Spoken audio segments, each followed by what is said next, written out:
Hashize ibyumweru bisaga bibiri umwe mu banyarwandakazi bakurikirwa cyane ku rubuga nkoranyambaga ariwe Super Sexy atangaje ko agiye gukora account ku rubuga OnlyFans aho azajya ashyiraho video zagenewe abantu bakuru, ni ukuvuga barengeje imyaka 18.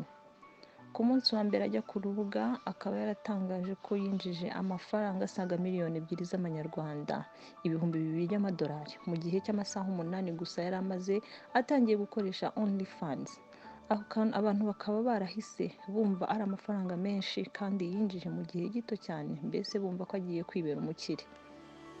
Uyu munsi tukaba tugiye kureba ukuri mu mikorere ya OnlyFans ndetse tumenye niba koko ishobora gukiza umuntu.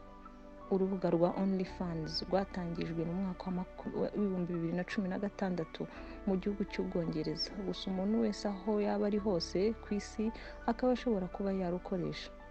Gahunda ya OnlyFans akaba ari kuba umuntu cyangwa umuhuza hagati y'abakora video ndetse n'abakeneye kuzireba, aho abasha kureba video babanza kwishyura amafaranga ku kwezi nka abonnement subscription fees, noneho bakaba babasha kureba video y'umuntu runaka bahisemo bitewe n'ayo bishyuye. Mbese ni nk'uko kugira ngo ufungure video yo kuri YouTube channel runaka wajya ubanza kwishyura amafaranga, noneho ayo mafaranga akaba ariyo ukoresha ureba iyo video.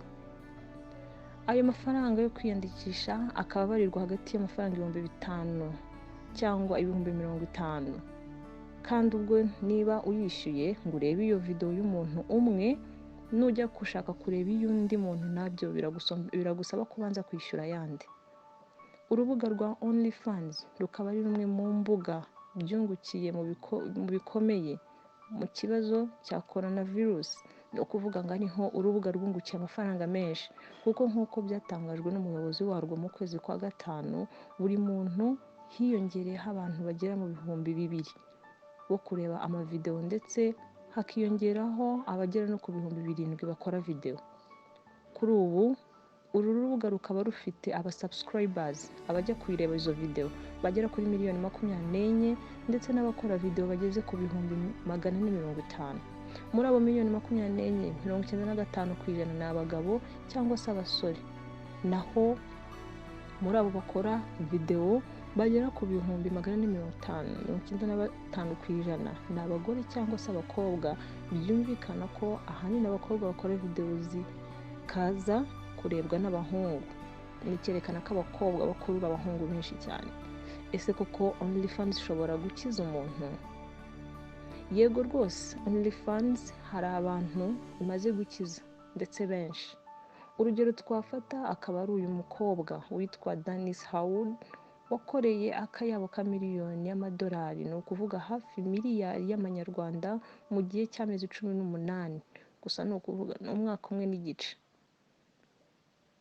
Hari n'uyu mwana w'imyaka 23 y'amavuko witwa Kaya Cobridge watangaje ko yinjije ibihumbi 30 by'amadolari mu kwezi, ndetse akaba yariguriye n'inzu ya miliyoni zirenga 120 y'amanyarwanda. Abandi bantu batandukanye bakaba baragiye batangaza ubuhamya kubera kubura akazi mu gihe cya coronavirus, bahisemo gutangira gukora video n'amafoto byo gushyira kuri OnlyFans, aho bakorera hagati y'amadolari 3,000 n'ibihumbi 6,000 buri kwezi, ndetse benshi muri bo ntibateganya gusubira gukora akazi gasanzwe bari basanzwe bakora. Ibibi bya OnlyFans urumva ko ntago bibura.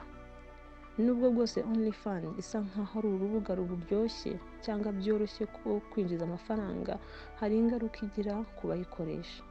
Nk'uko bitangazwa n'umwe mu bagore bayikoresha, ngo abantu benshi batangira kubafata nk'indaya, bakajya bagusaba gukora ibintu bitari byiza na busa. Ikindi kandi no mu buzima busanzwe hari n'abo mushobora guhura barakubonye kuri uru rubuga nabo bakagusuzugura cyane bagufata nk'indaya. Hari n'izindi website zikora nka OnlyFans, gusa kugeza ubu OnlyFans ni imaze kwamamara cyane kurusha izindi mbuga ku isi yose.